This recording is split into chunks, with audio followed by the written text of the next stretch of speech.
While parties have raised a number of ancillary points, the key issue and subject of this hearing is the most suitable method for calculating the cost of equity of the railroads.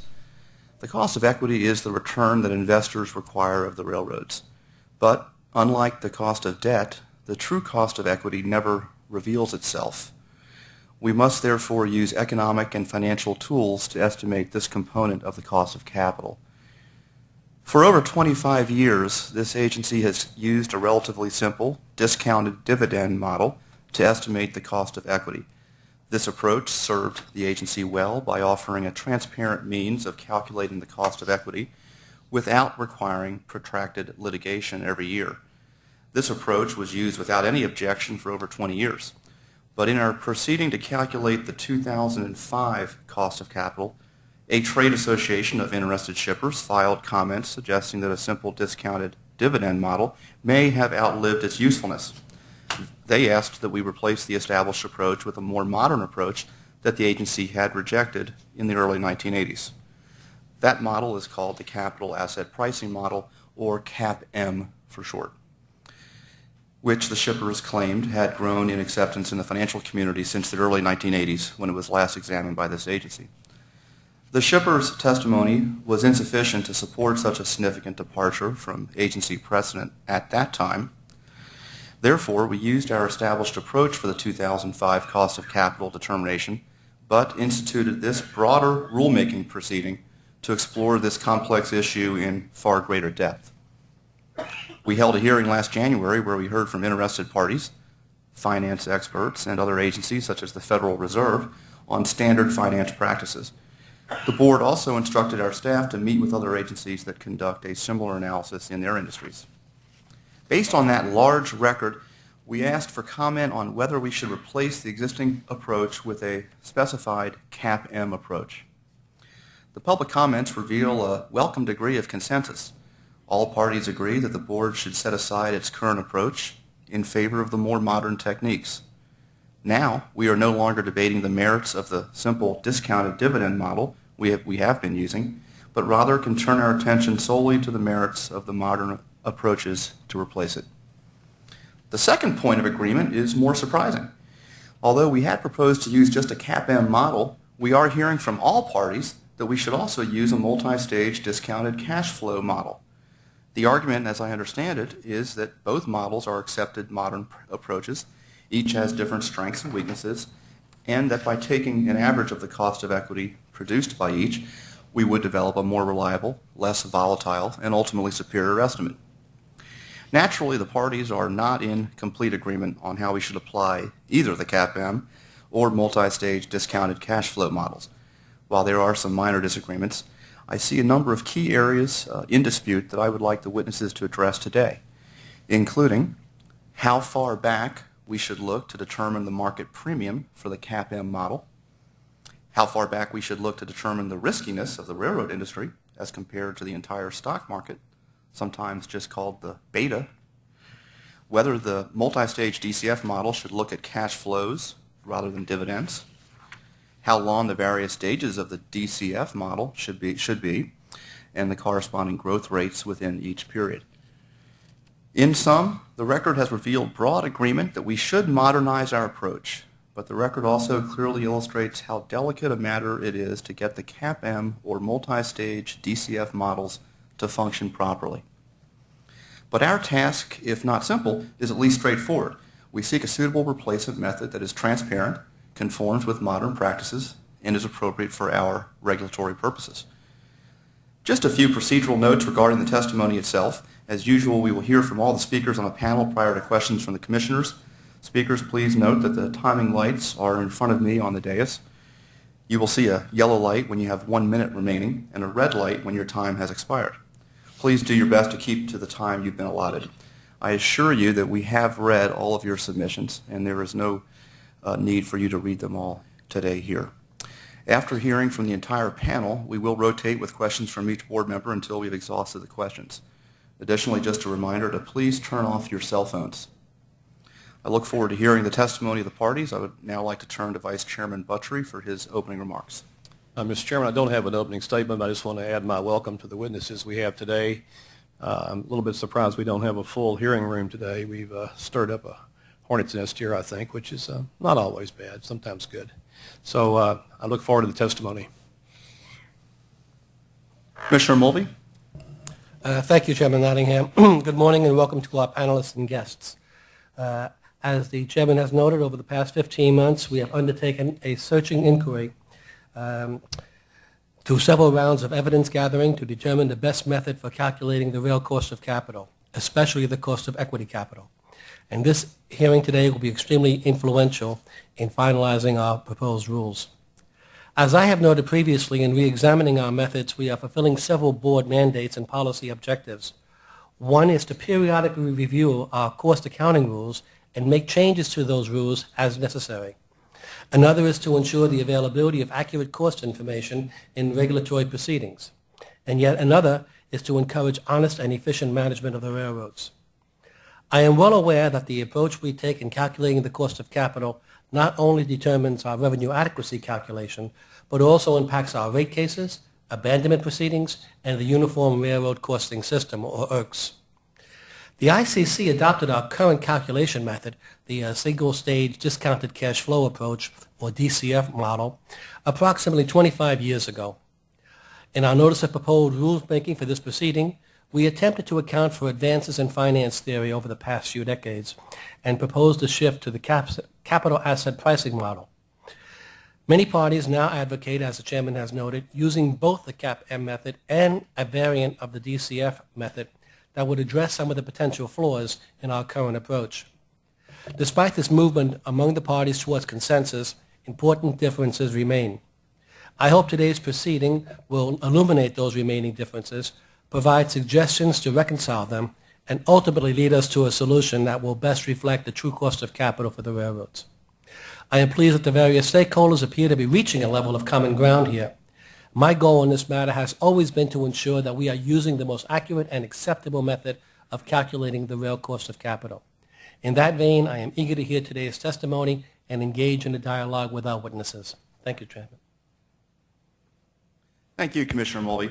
We'll now call forward our first panel representing the federal government from the U.S. Department of Transportation. We are honored today to have the distinguished Deputy Administrator of the Federal Railroad Administration, Mr. Clifford C. Eby.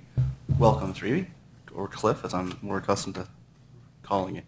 Take your time, get comfortable, and the floor is yours.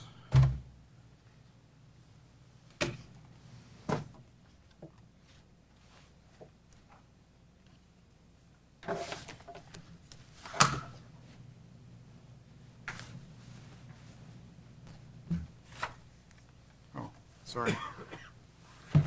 Is this on, or do I need to turn? Okay, sounds good. Sounds good. I can hear it. Okay. Chairman Nottingham, Vice Chairman Buttry, Commissioner Mulvey, very good morning.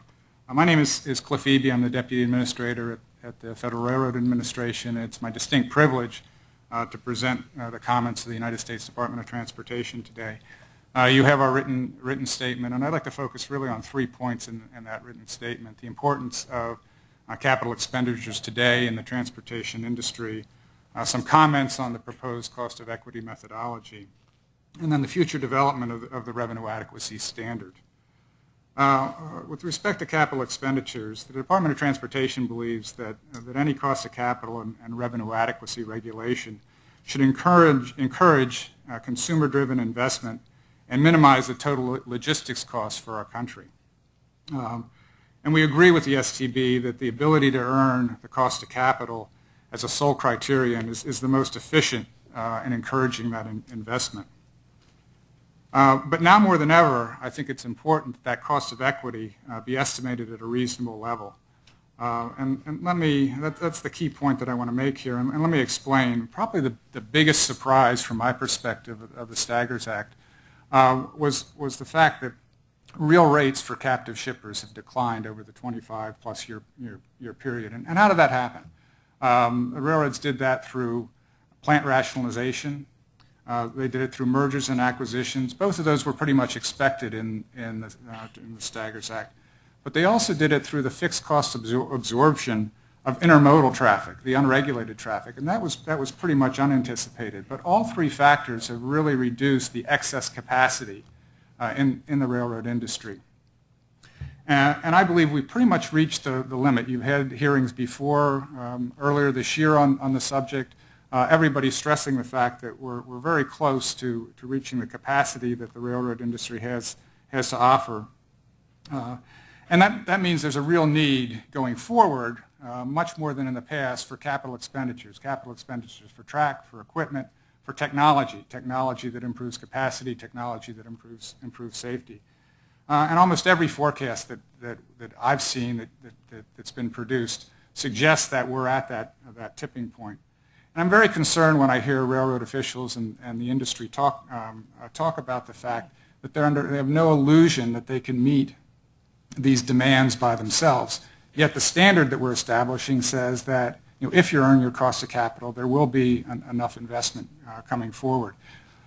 From a financial officer standpoint, one of the early principles that a financial officer learns is the DROM principle. And that stands for don't run out of money. And if you do the math and figure this all out, what it really says is that you can't grow any faster than your return on equity.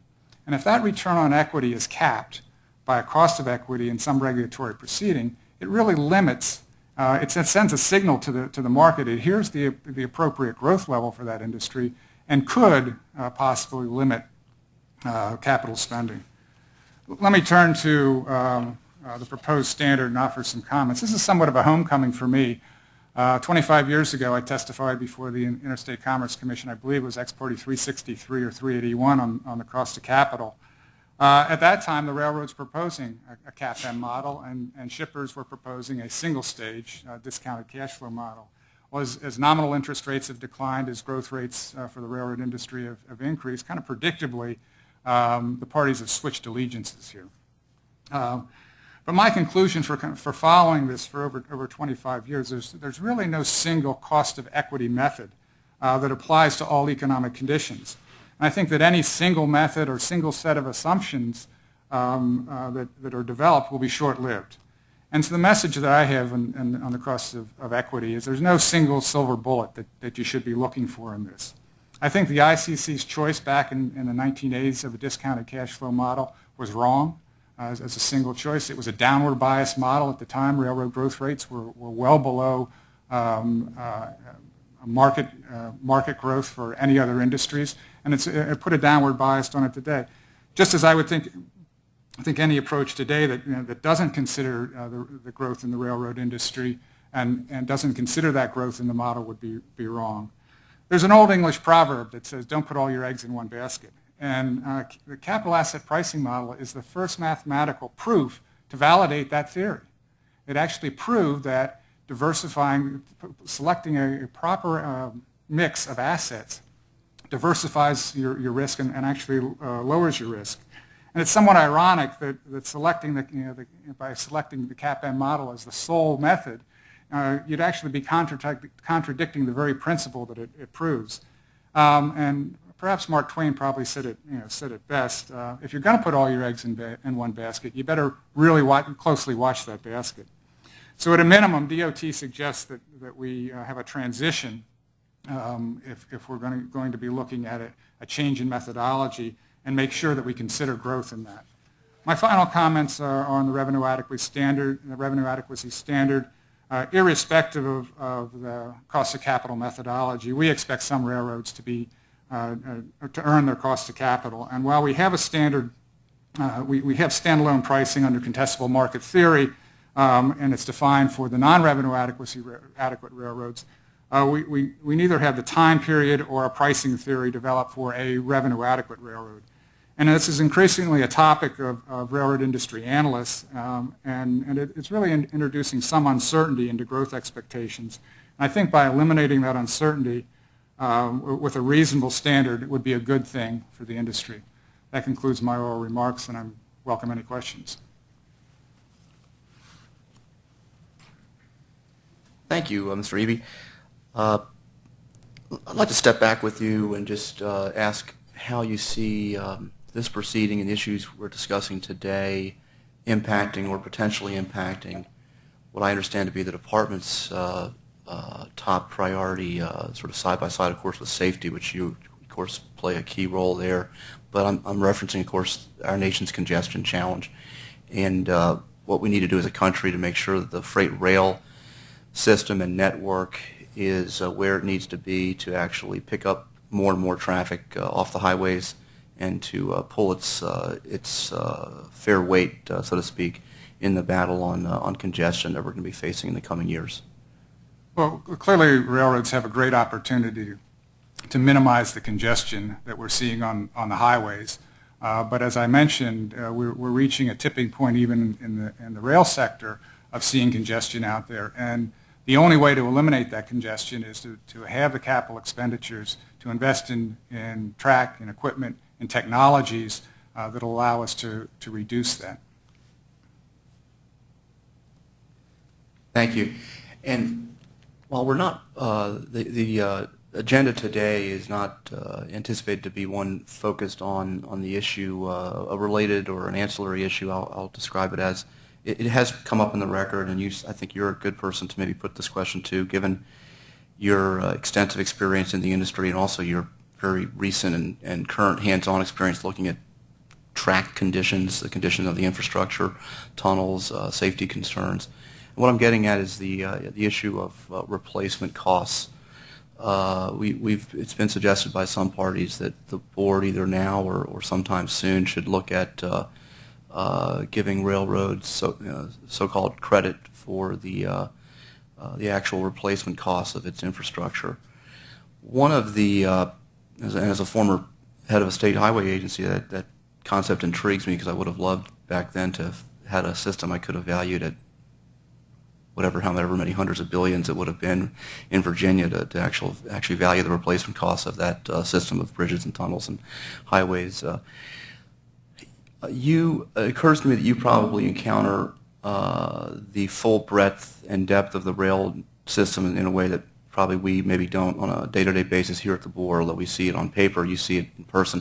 What I'm getting at is, do you believe that the rail industry would, if given the opportunity to and given sort of the financial incentive to, would actually spend the money that it would take to replace over a period of years the entire system that it currently operates? Let me talk a little bit about the replacement cost standard and my perspective on it. Theoretically, I think it is clearly the proper standard to use for a rate of return type rulemaking type decision.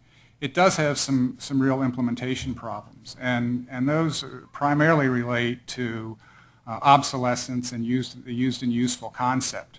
It's pretty easy to go out and value the price of new assets as you do in the standalone cost approach. But when you have to value those assets on a replacement cost basis, you don't necessarily have to build exactly what was built out there before. And it's very difficult to come up with